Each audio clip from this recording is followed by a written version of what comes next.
anak Jepang itu jauh lebih mandiri. Seliweran dibilang bahwa dari SD aja anak Jepang tuh udah disuruh pergi ke sekolah naik kereta sendiri. Makanya kenapa ketika mereka lulus akan dianggap setara dengan lulusan orang Jepang, karena kan N1. Gitu.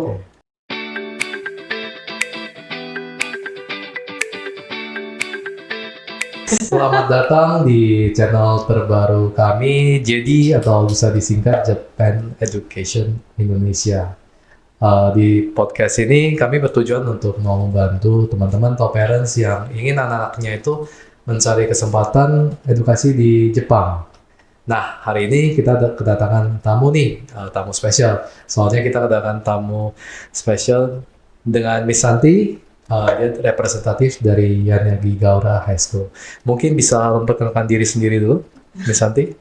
Halo, aku Santi saat ini sebagai representatif Indonesian student untuk Yanagi Gaura High School in Japan. Oke, baik. Nah, hari ini Miss Santi kita topiknya itu kita mau gali nih untuk memperkenalkan ke teman-teman atau parents perihal untuk SMA di Jepang itu seperti apa sih? Soalnya kan kalau misalnya orang ngomong SMA itu kebanyakan kan ke Malaysia atau Singapura gitu loh. Tapi nggak pernah sampai sejauh sampai ke Jepang, atau mungkin ada tapi nggak terlalu banyak gitu.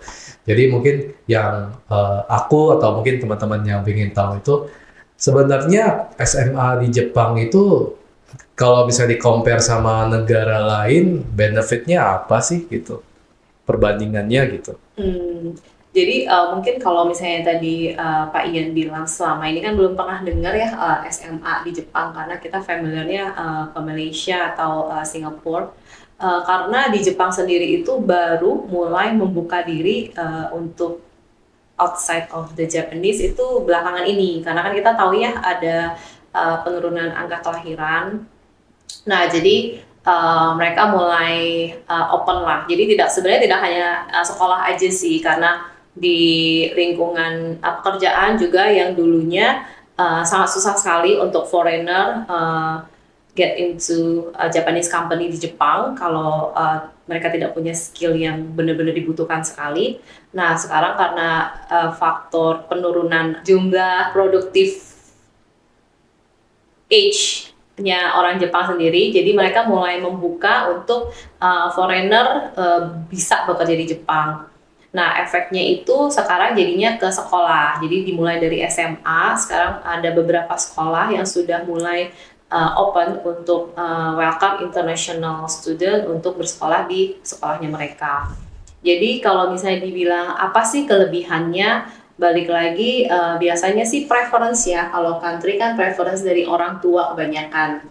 Kalau misalnya kenapa Malaysia dan Singapura itu lebih banyak, karena mungkin secara parents itu lebih dekat, lebih gampang diakses, dijangkau. Jepang ini memang agak sedikit jauh karena kurang lebih sekitar 7 jam by flight dari Indonesia ke Jepang. Tapi kelebihannya adalah biasanya parents yang mengirimkan anak atau mengizinkan anaknya untuk SMA di Jepang adalah yang memang satu anaknya memang sudah suka Jepang. Jadi sudah pastikan bahwa setelah lulus SMA memang mereka mau melanjutkan kuliahnya di Jepang gitu. Nah, yang ketiga itu kebanyakan biasa memang parentsnya sendiri yang memang sudah punya pengalaman entah itu bekerja atau tinggal di Jepang ataupun memang punya minat untuk tinggal ataupun menyekolahkan anaknya di Jepang. Biasanya tuh 3 kriteria ini sih yang akhirnya parentsnya mengizinkan ataupun mencarikan sekolah untuk anaknya melanjutkan SMA ke Jepang gitu.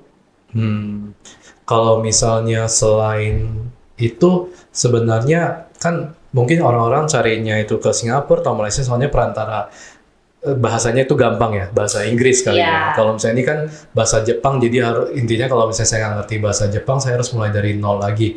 Itu kan seperti bahasa asing ya. Tapi kalau misalnya secara education dibandingkan dengan sekolah luar negeri, SMA luar negeri, ataupun di Indonesia sendiri, itu sama nggak sih sebenarnya kalau misalnya secara quality of education-nya? Saya sih belum pernah compare apple to apple ya untuk perbandingan sekolah di Jepang itu seperti apa dan Singapura itu seperti apa, karena saya sendiri juga belum terlalu familiar untuk sistem edukasi di Singapura atau di Malaysia. Tapi sih kalau misalnya bisa kita tarik secara general ya, Jepang itu kan memang sudah well known kan di sistem edukasinya dari kecil itu tidak diajarkan secara akademis saja, tapi kayak kehidupan sehari-harinya, karakternya itu kan semua kan terbentuk semasa sekolah. Nah, jadi salah satu bisa dibilang nilai lebihnya biasa parents ingin menyekolahkan anaknya di Jepang adalah pembentukan karakter. Itu juga menjadi salah satu pilihan, karena seperti kita tahu anak Jepang itu jauh lebih mandiri dibanding terutama kita Indonesia ya. Karena ya kalau misalnya kita bisa lihat informasi gitu kan di internet juga banyak seliweran dibilang bahwa dari SD aja anak Jepang tuh udah disuruh pergi ke sekolah naik kereta sendiri gitu loh. Nah, memang sih itu tidak bisa di-applicable di negara kita karena faktor keamanan dan lain-lain juga mungkin berbeda gitu. Cuman memang secara sistem edukasi di Jepang sendiri itu tidak hanya secara akademis aja, tapi karakternya sih dibentuk dari sekolah. Jadi kayak kalau misalnya kita di sekolah di Indonesia kan nggak pernah tuh ada yang namanya bersih-bersih sekolah, itu kan semua udah urusan tukang pembersih kan yang di hire khusus oleh sekolah. Nah kalau di Jepang ada habit bersih-bersih sekolah. Kalau pernah nonton drama Jepang gitu yang di sekolah SMA di Jepang itu biasa suka ada kan, hari ini tugas piket siapa membersihkan sekolah gitu, menyapu halaman atau membersihkan papan tulis. Nah mungkin dari itu karakternya dibentuk, jadi siswanya juga mempunyai rasa memiliki akan sekolahnya gitu. Itu kan kayak karakter hal-hal kecil yang sebenarnya terlihat kecil tapi sebenarnya krusial sih untuk membentuk karakter seorang anak gitu. Baik.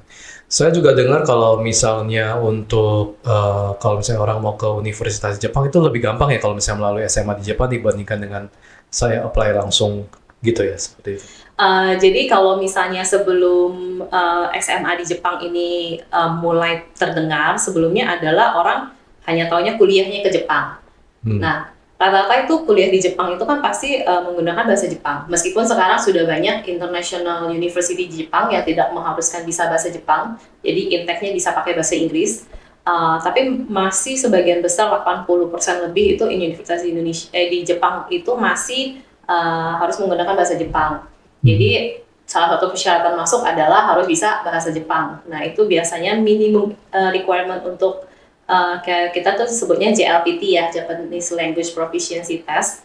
Itu kan ada 5 tingkat nih, N1 sampai N5 sampai N1. Jadi N5 itu yang paling basic, N1 itu paling tinggi. Biasa untuk masuk ke universitas itu minimum itu harus N2. Minimum.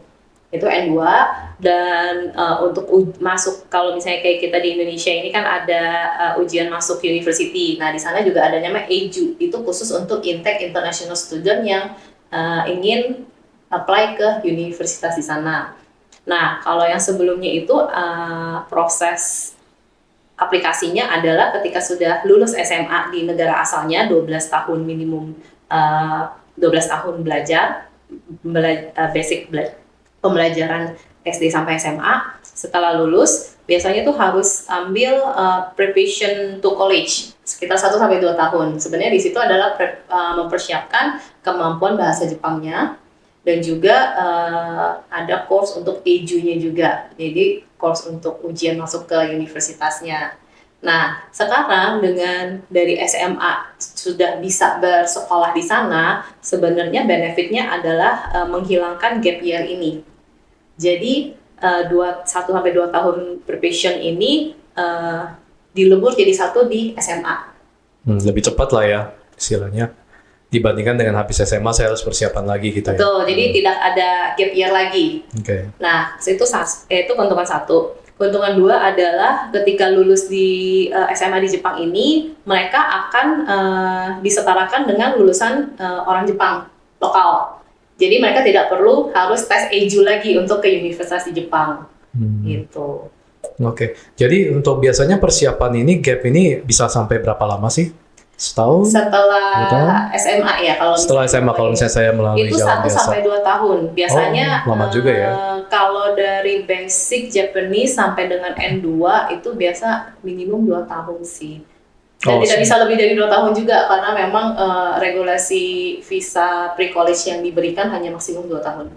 Enggak kayak university yang di luar negeri. Kalau misalnya university luar negeri kan dia bisa lihat dari hasil SMA 3 kamu. Tapi kalau di sini kan enggak ya, berarti ya kamu harus ujian lagi untuk masuk ke university kamu ya. University-nya ya. Sebenarnya sih kalau preparation 2 tahun, 1 sampai 2 tahunnya itu lebih ke bahasanya sih. Bahasa. Tuh, Oke. karena kan Jepang itu biasanya kendalanya itu di kanji kan.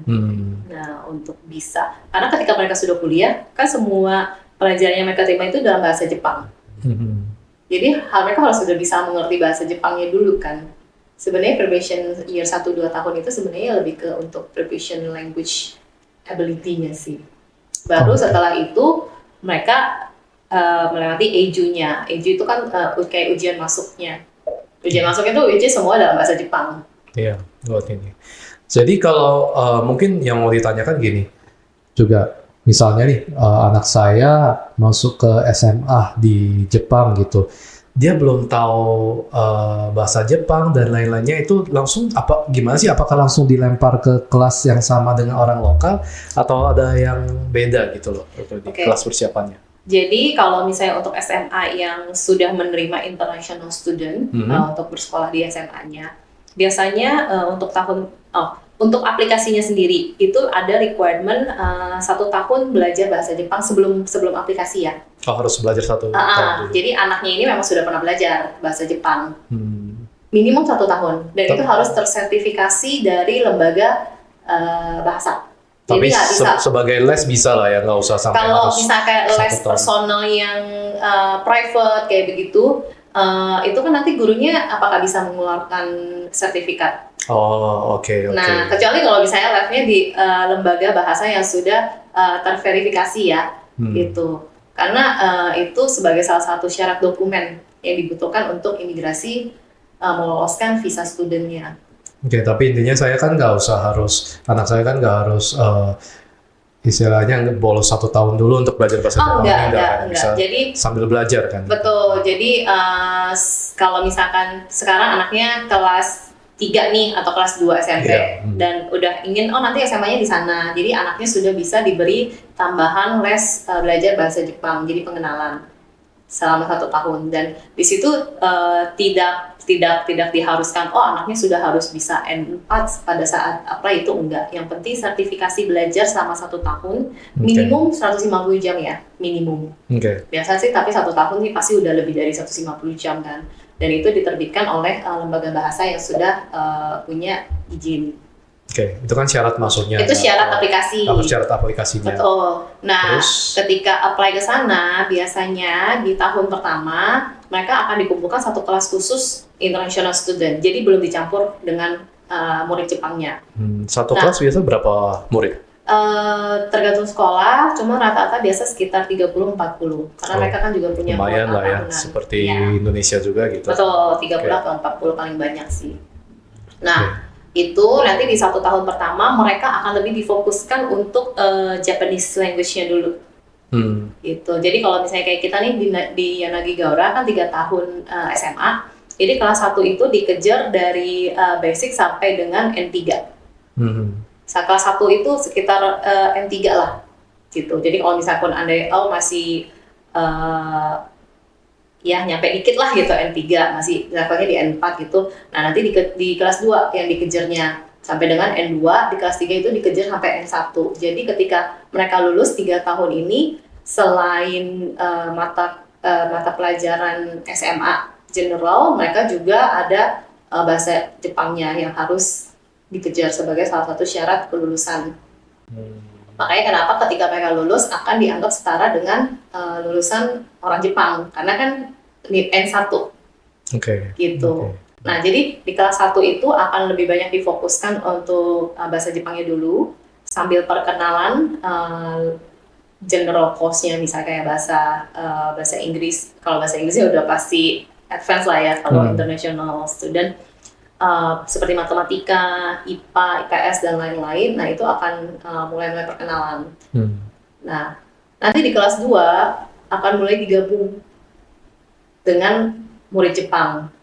Nah jadi dengan pembauran ini, kalau bahasa itu kan kita belajar harus aktif. Nah ini yang akan mengadvance pembelajaran mereka akan bahasa akan jauh lebih cepat. Oke. Gitu. Karena mau nggak mau mereka harus gunakan, karena classmate-nya semuanya orang Jepang kan. Iya. Gitu. Dan di kelas 3 itu udah full semua mereka dibawa dengan orang Jepang. Kelas 3 baru full untuk... Sebenarnya dari kelas 2. Kelas 2, oke. Cuman kalau kelas 3 kan biasanya itu sudah lebih ke fokusnya itu adalah kelulusan dan ini apply ke universitas. Jadi biasa kalau misalnya kita pernah nonton film drama sebenarnya sering muncul sih, mereka udah naik kelas 3 terus langsung disodorin kertas impian kamu apa, dream kamu apa, habis tamat SMA mau lanjut kemana, kamu mau jadi apa. Nah itu ada memang di setiap sekolah itu ada istilahnya kayak kalau kita di sini mungkin BP kali ya, guru BP ya. Iya, jadi kayak konselornya gitu kan, dan gitu, pembimbing anaknya untuk dicari tahu mau apply-nya kemana. Jadi nanti mereka akan diarahkan. Saya interestnya mau ke sini, kayaknya universitas ini oke. Dan di situ biasanya guru akan membantu memberikan informasi jika ada beasiswa apa yang kira-kira suitable untuk anaknya. Dan di situ juga biasanya gurunya berperan aktif untuk melihat, ini kan murid-murid berbakat misalkan yang layak lah untuk di support gitu atau direkomendasikan untuk apply beasiswa ini gitu. Nah itu biasa di kelas 3. Jadi ketika mereka lulus, mereka sudah tahu sudah keterima. Jadi sebelum lulus saja kelas 3 itu udah keterima lah di SMA di universitas mana. Gitu. Oke. Nah mungkin kita pindah dulu ke topik yang lain. Kalau misalnya nih mau pilih SMA di Jepang yang bagus ini, sebenarnya kriteria yang dilihat itu apa sih? Sebenarnya preferensi kalau itu. Cuman kalau misalnya kayak tanya aku pribadi, karena kan ini kan ibaratnya di negeri orang ya. Kalau saya sebagai orang tua juga pasti saya harus mempercayakan ke sekolah yang setidaknya saya percaya bahwa ada orang-orang yang memang bisa memperhatikan anak saya di sana. Nah itu pemilihan kalau misalnya langsung langsung ke sana untuk orang tua langsung kan pasti agak sulit ya, makanya kenapa ada agent representatif. Nah mungkin dipilih agent yang kira-kira bisa mengakomodir sebagai perwakilan orang tua dalam memantau anaknya setelah ke sana. Jadi tidak hanya membantu perusahaan dokumen pendaftaran, tapi setelah anaknya di sana juga tetap dipantau perkembangan anaknya di sana. Ada supportnya ya gitu. Betul, karena kan kebanyakan kalau misalnya terutama kalau kayak saya gitu setelah anaknya di sana, kadang orang tuanya tidak bisa menghubungi anaknya langsung, kadang ditanya, boleh dibantu nggak Miss Santi, kalau tanyakan perkembangan anak saya gimana secara akademis, secara adaptasi dia gimana. Nah itu biasa tugas saya, nanti tinggal berkomunikasi dengan guru yang di sana. Nah, saya menanyakan anak ini perkembangannya gimana secara akademis, kekurangan dan ininya, apa yang perlu concern yang perlu diperhatikan gitu. Jadi kita tetap tahu perkembangan anaknya selama 3 tahun di sana. Dan di sana kan juga anaknya tuh selain belajar akademis di sekolah, mereka juga aktif di kegiatan non akademis di luar sekolah. Tuh, jadi kayak di Yanagi Gaura kita banyak kegiatan ekstrakurikuler. Apa aja tuh? Kalau Yanagi Gaura kebetulan ini sekolahnya strongnya di sports. Iya, jadi segala macam bidang olahraga itu kita ada. Sampai golf, berkuda itu semuanya ada. Tapi ada beberapa cabang olahraga yang memang berbayar. Maksudnya ya kayak golf itu kan pasti ada extra charge-nya gitu. Tapi itu pilihan. Oke.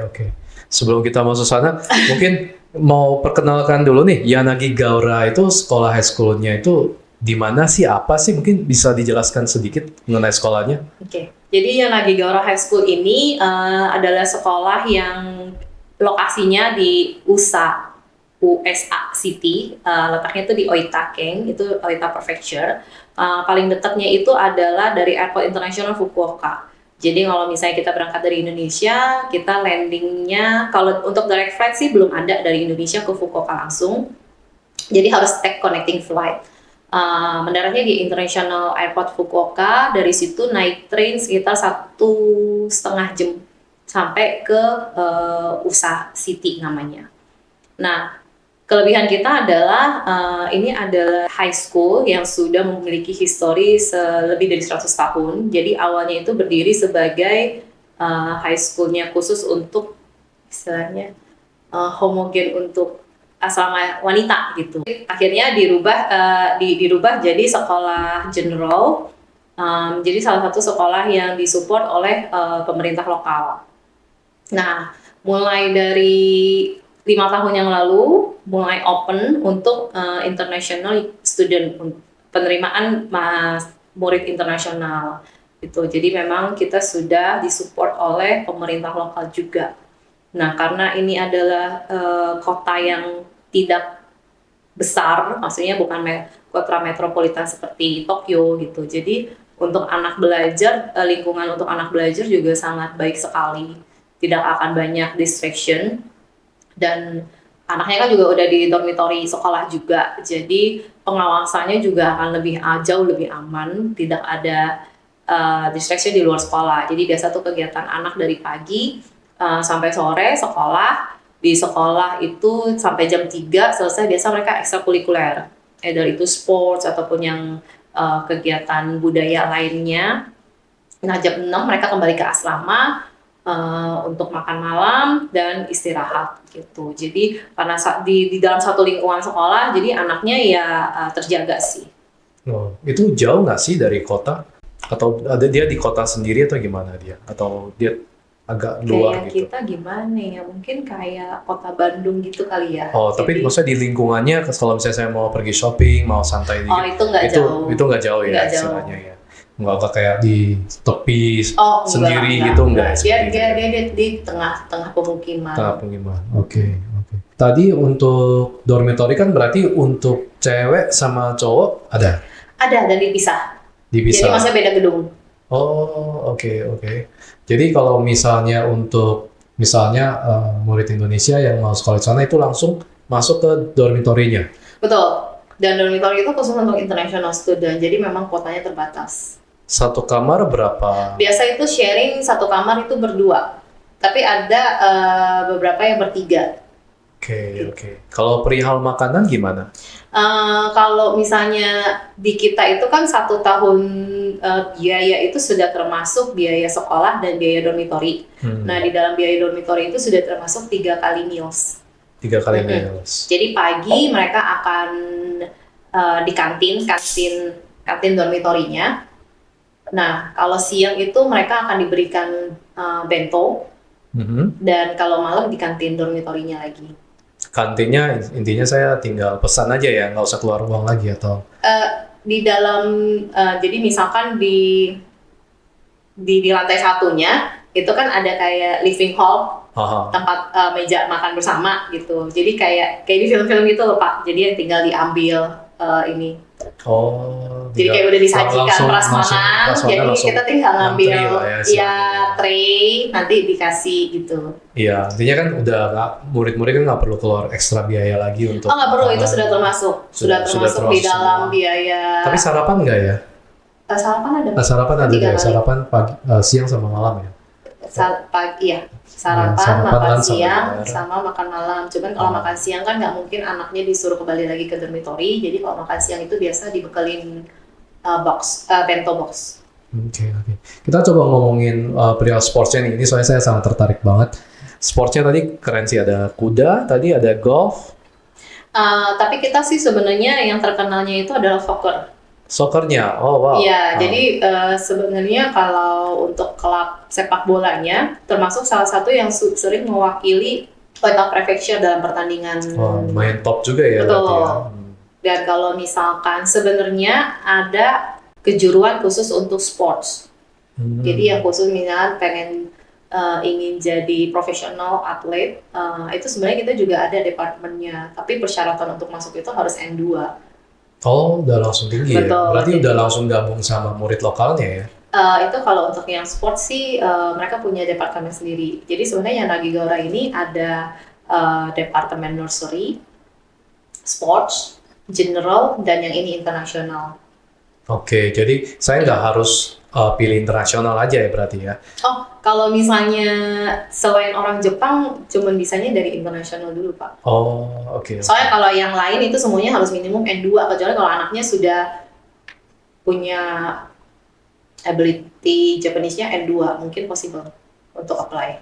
Kalau setelah tahun kedua atau ketiga Kalau untuk pindah itu nggak bisa. nggak bisa. Pokoknya satu jurusan untuk 3 tahun itu. Departemen, iya.